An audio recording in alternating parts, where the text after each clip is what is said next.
finally fell pregnant with Harper. I fell pregnant and then I had to go to India for an international Cosmo conference. Right. So every 2 years, Cosmo would do these global conferences where all the international editors of the 63 editions of Cosmo around the world would get together for 3 days, and it'd be like a big love-in sharing of ideas. And I was about 8 or 9 weeks pregnant. So it was at that zone where you can't tell anyone. And once you've had a miscarriage, you just fear the worst. Of course. You know, so I just thought, I'm going to lose it, or something's going to happen, or it's not going to be right. And anyway, so I was in India.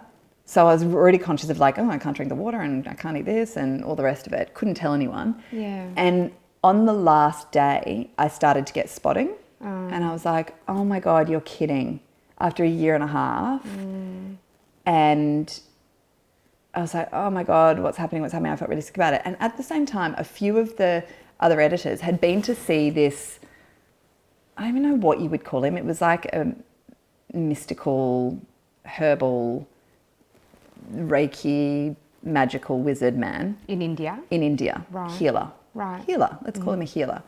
And they were all raving about how, you know, that they felt really energized after seeing him, and that they'd had back pain and now they didn't, and that he'd done all of these amazing things. So I thought, screw it, I'm going to go. Like, I'm spotting, what have I got to lose? And I knew I had to get on a long haul flight home, and like I was so beside myself. Yeah. Had no one that I could tell. So I went to see this healer. And he did, like, you know, lay me down and did all these like things with his hands, and, you know, pressure points and heat over my stomach and all the rest of it. And then he gave me this stone, which I actually bought as my show and tell. Right.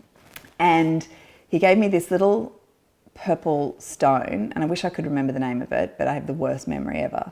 And he said, keep this with you, and it will, on the left side of your body, keep it with you. And he bandaged it to my arm here, and it will heal your uterus and protect the baby. And in that headspace that I was in, I was willing to try anything. I was like, yep, great, it's strapped for the next 9 months. You know, pray to God that the baby stays in there for 9 months.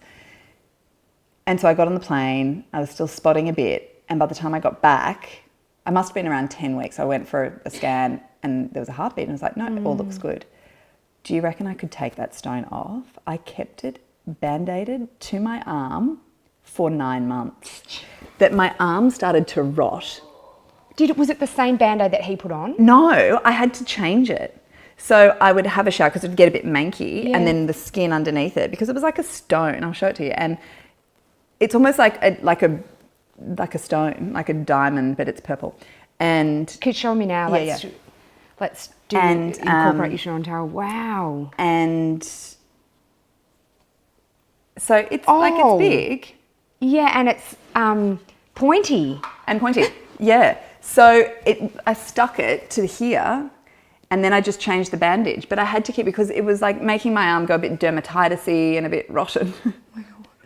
And then I had to change my whole wardrobe, because in summer I just had this whole like thing bandaged to my arm. Wow. But I was so paranoid to take it off that I thought something will happen to the baby if I take it off. So I kept it on me for 9 months. And to this day, I keep it in Harper's room. Oh, do you? Because I feel like it's now the thing that protects her. Yeah, wow. And I've told her the story about it, and she'll, you know, sometimes she'll say, Mum, can I see that magic stone that protects me? And how amazing. Yeah, and I think now, I don't know, maybe it would have just been implantation spotting and it would have just carried on. But to this day, I'll never know whether it was the magic wizard healer man in India and the stone. That is so or that I awesome. just needed to believe in something, or who knows? And you know what? Sometimes even if it was all fine, just giving you the power of the mind is and hope. Hope. As long as there's hope, it's everything you can. You know, you can move on. Yeah, that is just awesome. That's very good show and tell, isn't it? When you asked me to bring show and tell, I was like, God, what do I bring? A picture? And I thought, oh my God, I've got the best show and tell. Yeah, that is one of the best. And because we don't like to say whose is the best, but you're winning show and tell. Yes, done.